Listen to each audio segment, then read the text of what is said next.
잠언 10장 1절에서 17절까지인데 8절까지만 제가 봉독하겠습니다. 잠언 10장 1절에서 8절까지만 제가 봉독하겠습니다. 솔로몬의 잠언이라 지혜로운 아들은 아비를 기쁘게 하거니와 미련한 아들은 어미의 근심이니라. 불의의 재물은 무익하여도 공의는 죽음에서 건지느니라. 여호와께서 의인의 영혼은 줄이지 않게 하시나 악인의 소욕은 물리치시느니라. 손을 게으르게 놀리는 자는 가난하게 되고 손이 부지런한 자는 부하게 되느니라. 여름에 거두는 자는 지혜로운 아들이나 추수 때에 자는 자는 부끄러움을 끼치는 아들이니라. 의인의 머리에는 복이 임하나 악인의 입은 독을 머금었느니라. 의인을 기념할 때에는 칭찬하거니와 악인의 이름은 썩게 되느니라. 마음이 지혜로운 자는 계명을 받거니와 입이 미련한 자는 멸망하리라. 아멘. 17절까지 말씀을 다 다루고 일단 제가 8절까지 봉독했는데 17절까지 전체 다 말씀을 함께 나누도록 하겠습니다. 오늘 그 잠언 17장 말씀을 보면 1장에서 9장까지의 어떤 말씀과는 좀 다르게 분위기가 좀 바뀌었음을 알 수가 있죠. 그래서 10장 1절에 보시면 다시 한 번 더 솔로몬의 잠언이라 하는 말씀을 이렇게 말씀하시는 것으로 보아 다시 분위기가 좀 바뀌었다 하는 것을 알 수가 있습니다. 29장까지 이렇게 다시 솔로몬의 잠언에 대해서 얘기를 하는데 30장 1절을 보시면 야게의 아들 아굴의 잠언이다 그래요. 그래서 29장하고 30장 31장하고는 조금 성격이 다른 말씀이다라는 걸 전체적인 것으로 알면 잠언을 보시는데 조금 도움이 되실 것입니다. 그래서 1장부터 9장까지는 좀 훈계 쪽의 말씀이 강하다면 오늘부터 10장부터 나오는 그 말씀들은 어떤 굉장히 실천적인 부분을 굉장히 강조하고 있는 그런 메시지임을 저희들 알 수가 있습니다. 그래서 특별히 10장부터 말씀을 보시면 굉장히 짧은 메시지들이 굉장히 많이 나와요. 그래서 한 그 긴 호흡의 어떤 그 말씀보다는 굉장히 짧은 호흡으로 말씀하시는 어떤 그 경험적인 것에서 나오는 실천적인 부분을 굉장히 강조하고자 하는 그 부분들을 저희들이 알 수 있습니다. 그래서 잠언 말씀을 이렇게 전하려고 하면 특별히 그래서 길게 잡기보다는 굉장히 짧게 말씀을 이렇게 전하는 경우가 굉장히 많죠. 그런 맥락에서 저희들이 좀 이해할 수 있는데 제가 이 10장 말씀을 준비하면서 사실 제가 말씀을 어떻게 전해야 되나 굉장히 고민을 하면서 말씀을 전체적으로 훑어보는데 도무지 감이 잘 안 잡히더라고요. 그래서 제가 몇 번을 계속해서 말씀을 함께 묵상하는 중에 제가 두 가지를 제가 발견을 했죠. 그래서 요거는 함께 좀 나눴으면 좋겠다 싶어서 오늘 잠언 10장의 본문을 대하면서 제목을 제가 이렇게 잡아봤습니다. 지혜로운 자의 두 가지 표징이라는 제목으로 제가 함께 말씀을 나누고 싶습니다. 지혜로운 자의 두 가지 표징. 표징이라는 것은 이렇게 두드러진 특징이다. 이런 의미에서 제가 표징이라는 말을 굳이 좀 써봤습니다. 그래서 예수 잘 믿는 사람은 두 가지에 있어서 좀 다르긴 다르다. 이런 측면에서 두 가지 표징이다. 이런 제목을 한번 잡아봤어요. 그래서 10장 1절에서 17절까지 말씀을 이렇게 보면 딱 두 가지가 눈에 띄더라고요. 그게 뭐냐 하면 부와 말입니다. 그래서 하나님의 말씀을 제대로 믿는 사람, 또 하나님 말씀 앞에 제대로 서려고 하는 사람들은 두 가지에 있어서 굉장히 두드러진 어떤 특징을 갖고 있는데 그 중에 하나가 어떤 그 풍요로운 거죠. 그리고 두 번째는 말에 있어서 굉장히 달라진다 하는 요 포인트인데 첫 번째는 삶의 풍요로움입니다. 지혜로운 사람의 두 가지 표징 중에 어떻게 보면 특징 중에 한 가지는 바로 삶의 풍요로움이다. 특히 이 잠언 말씀에 보면 그 삶의 풍요로움 중에서 물질적인 그 풍요로움, 물질적인 부가 하나의 말씀대로 살 때 따라올 것을 굉장히 강조하고 있어요. 그래서 말씀대로 살면 그 삶의 풍요로움, 어떤 재정적인 어떤 그러한 부유로움이 따라올 것을 말씀하고 있습니다. 그래서 이렇게 오늘 말씀을 보시면 뭐 4절도 그렇고 뭐 5절도 그렇고 굉장히 그런 부에 대해서 그죠? 성경은 절대 정죄하고 있지 않다.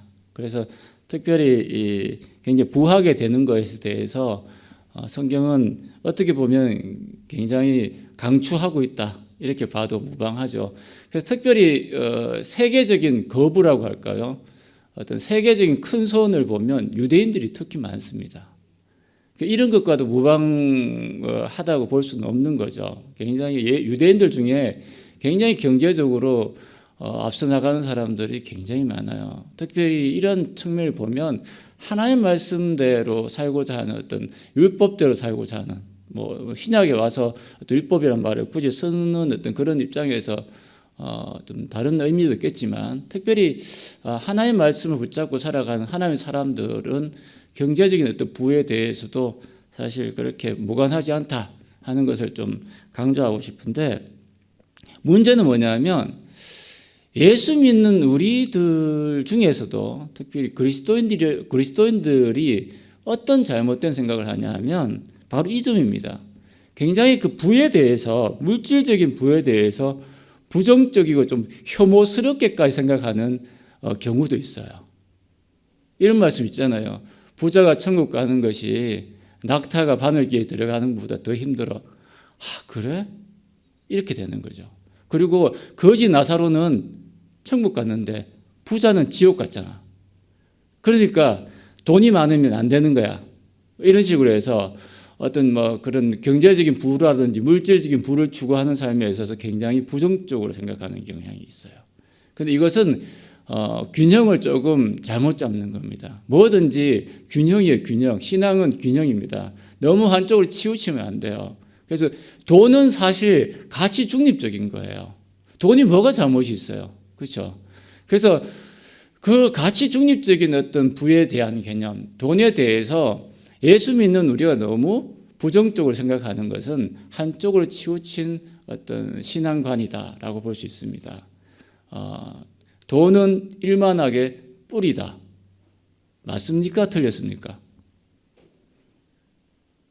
성경에서 돈이 일만하게 뿌리라고 이야기하는 구절이 있죠.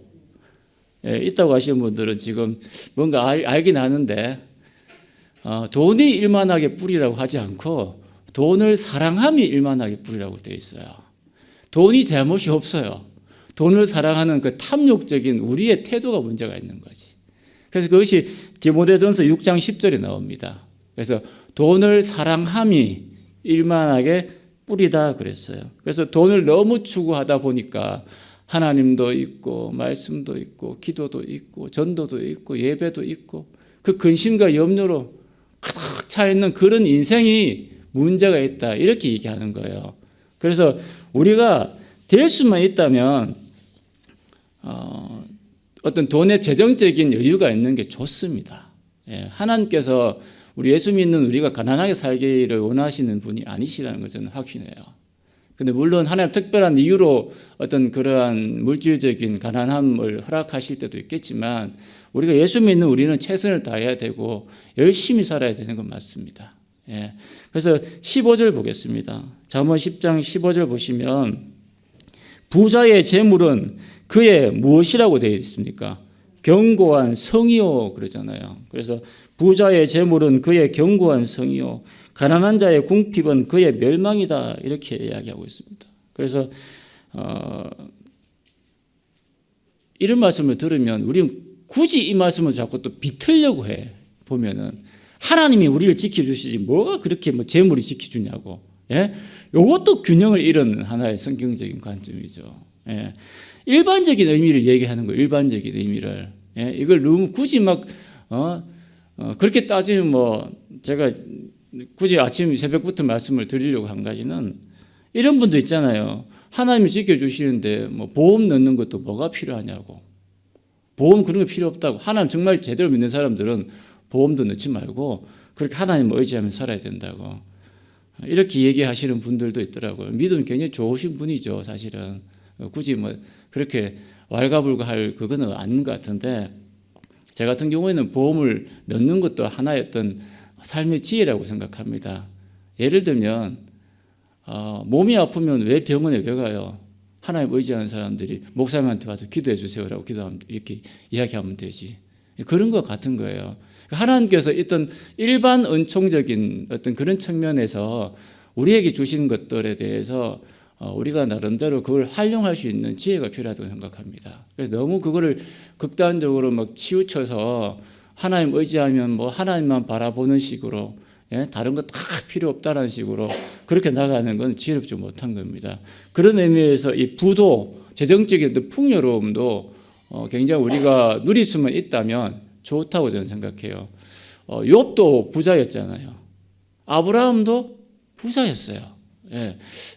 하나님을 잘 믿는 사람들 중에 뭐 이삭도 그렇고 야곱도 그렇고 거부였잖아요. 굉장히 부자였어요. 그래서 그 사람들도 보면 하나님을 잘 믿으면서도 거기에 주어지는 어떤 상응하는 어떤 경제적인 부에 대해서 성경은 굉장히 부정적으로 보지 않습니다. 그래서 물론 뭐 예수 믿는다고 해서 다 그 부가 따라오는 것은 아니에요. 그거 절대 착각하시면 안 돼요. 나는 예수 잘 못 믿기 때문에 어떤 이렇게 경제적인 부가 따라오지 않나 그렇게 생각하신 건 아니에요. 그건 나름대로 어떤 균형을 잃은 것도 하나의 시각적인 거고, 신약에 와서 보면 초대교회 어떤 바울을 도왔던 그 많은 사람들 중에 부자도 많습니다. 그래서 특히 대표적인 사람이 어떤 그 루디아 같은 여성분 같은 경우 자주장사라고 그러잖아요.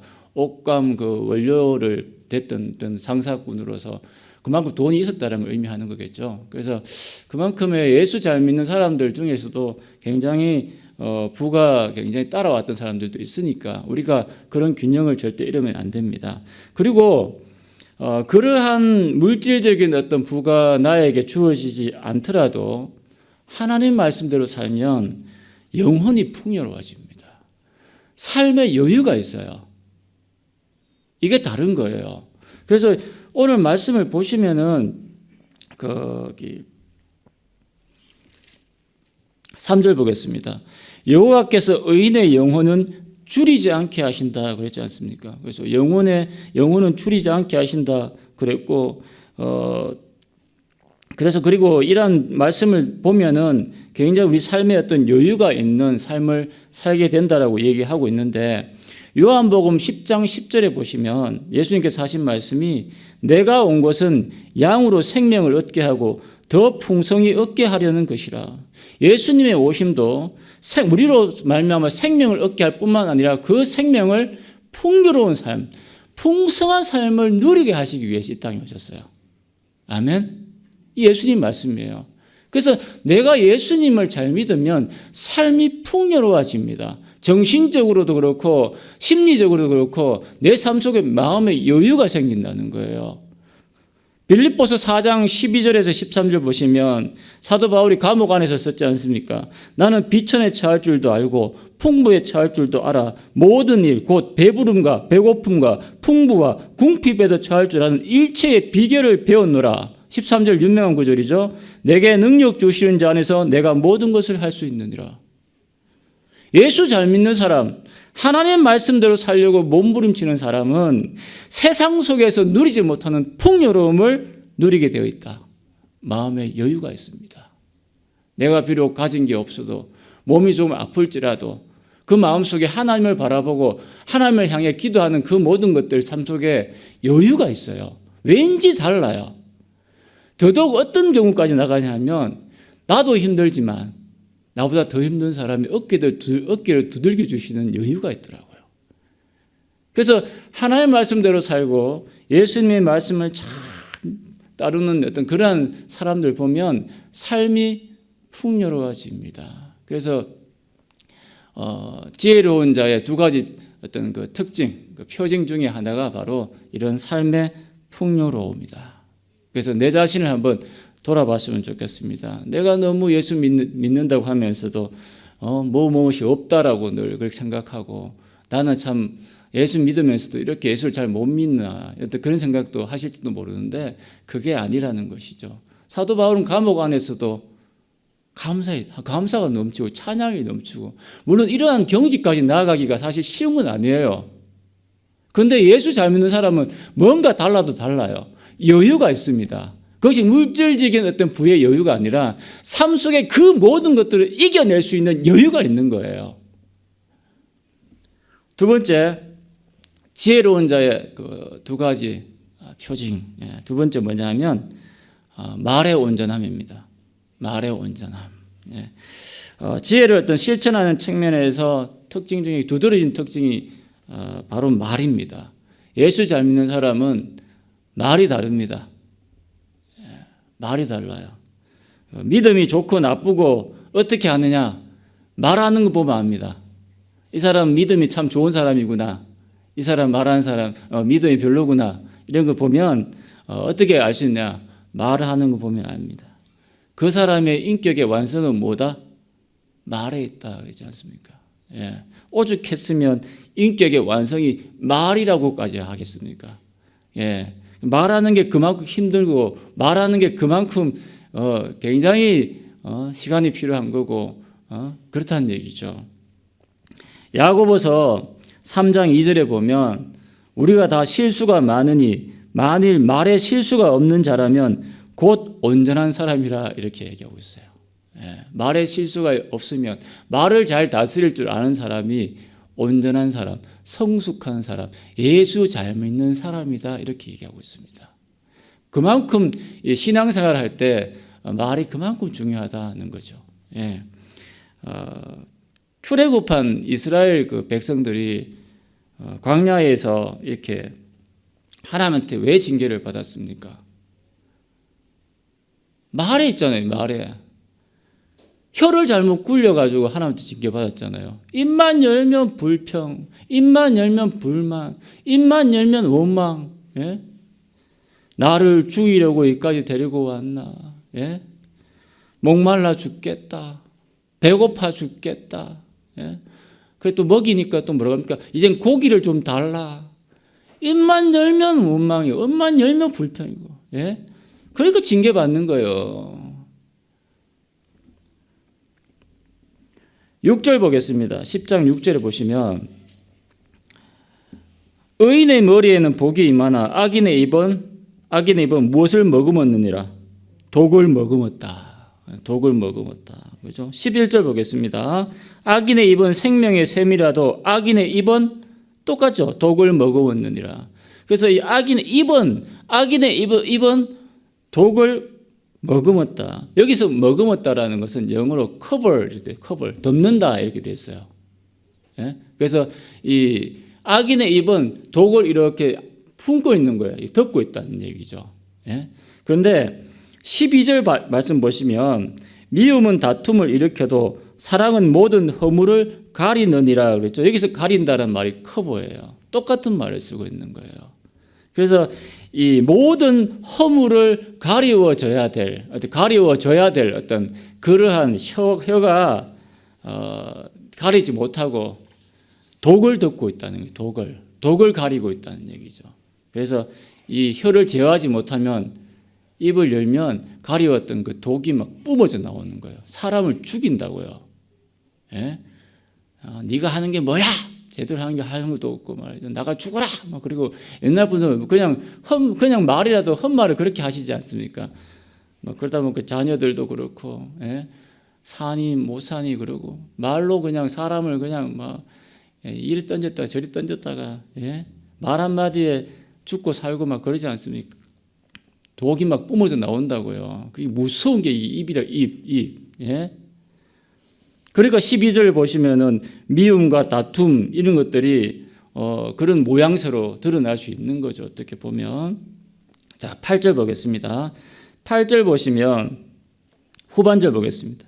입이 미련한 자는 멸망한다 그랬어요. 자, 그리고 10절 보겠습니다. 후반절. 입이 미련한 자는 멸망한다. 그러고 있죠. 그렇죠? 그리고 14절 후반절. 미련한 자의 입은 멸망에 가까우니라. 말 때문에 망한다고 기록하고 있어요. 3번이나 지금 강조하고 있습니다. 여기서 미련하다 이런 얘기는 현대인 성경을 보면 어리석게 짓거려 된다 이렇게 얘기를 하고 있습니다. 영어로 보면 chattering 이렇게 돼 있는데 막 그냥 막 쫓아쫓아 막 이렇게 막 짓거리는 거죠. 말로 막 아무 생각 없이 그냥 하고 싶은 말 막 뿜어져 나오고는 막 하고 싶은 억제하지도 못하고 그냥 짓거리는 거예요. 그냥 막 내뱉는 거예요.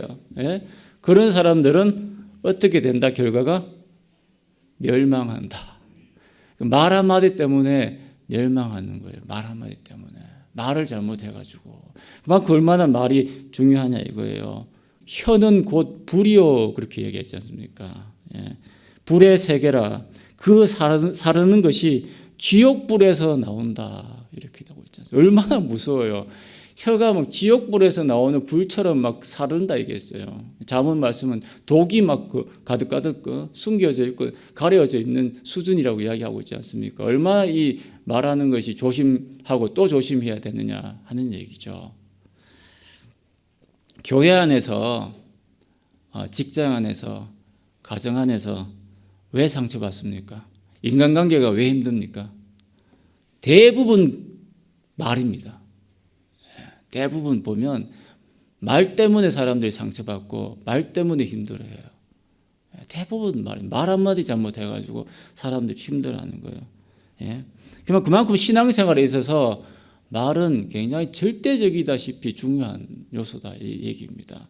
그래서 내가 신앙생활 정말 잘하고 싶다 그러면 어떻게 해야 됩니까? 말을 잘해야 돼요. 말을 놓고 기도해야 됩니다.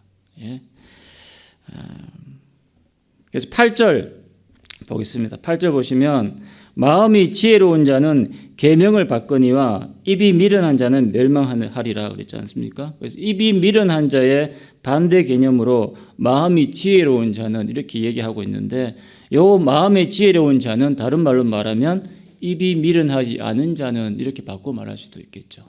그래서 입이 미련하지 않은 자는 계명을 받거니와 다시 말하면 그 입에 하나님의 말씀을 머금는 사람, 내 입에 말씀을 가까이 두는 사람, 내 입으로 하나님의 말씀을 얘기하고 그 말씀에 하나님의 말씀에 순종시킬 줄 아는 사람, 그런 사람이 바로 지혜로운 사람이다 이렇게 얘기하고 있는 거죠.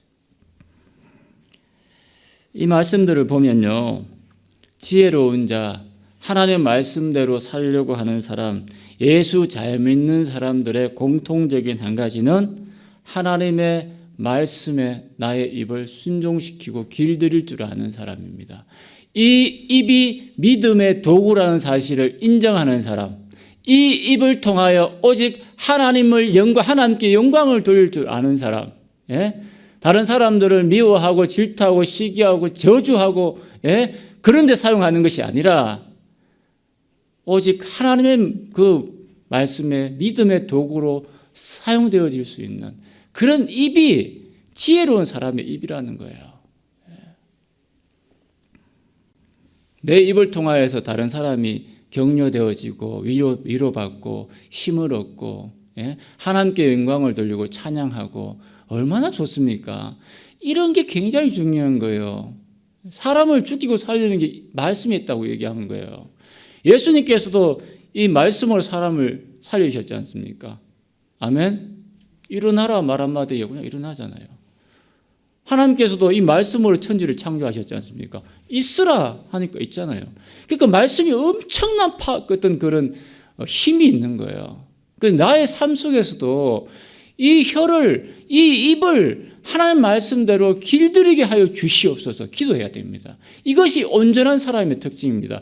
예수 잘 믿는다라고 하는 것은 내 입을 하나님 말씀대로 굴릴 줄 아는 사람, 그 말씀이 온전하고 예수 잘 믿는 사람임을 저희들은 잊지 않고 명심해야 될 줄 믿습니다. 지혜로운 자의 두 가지 어떤 표징이라는 말씀으로 함께 나눴습니다. 첫째는 삶의 풍요로 삶이 굉장히 여유가 있습니다. 두 번째는 말의 온전함이다. 그래서 이 두 가지를 꼭 명심하시고 내 삶 속에 이러한 풍요로움을 누리고 있느냐, 그리고 내 삶 속에 내 이런 혀와 내 입 속에 오직 하나님의 영광을 돌리는 이 말씀의 도구로서, 믿음의 도구로서 내 입이 사용되어지고 있느냐 한번 돌아보기를 원합니다. 기도하시겠습니다.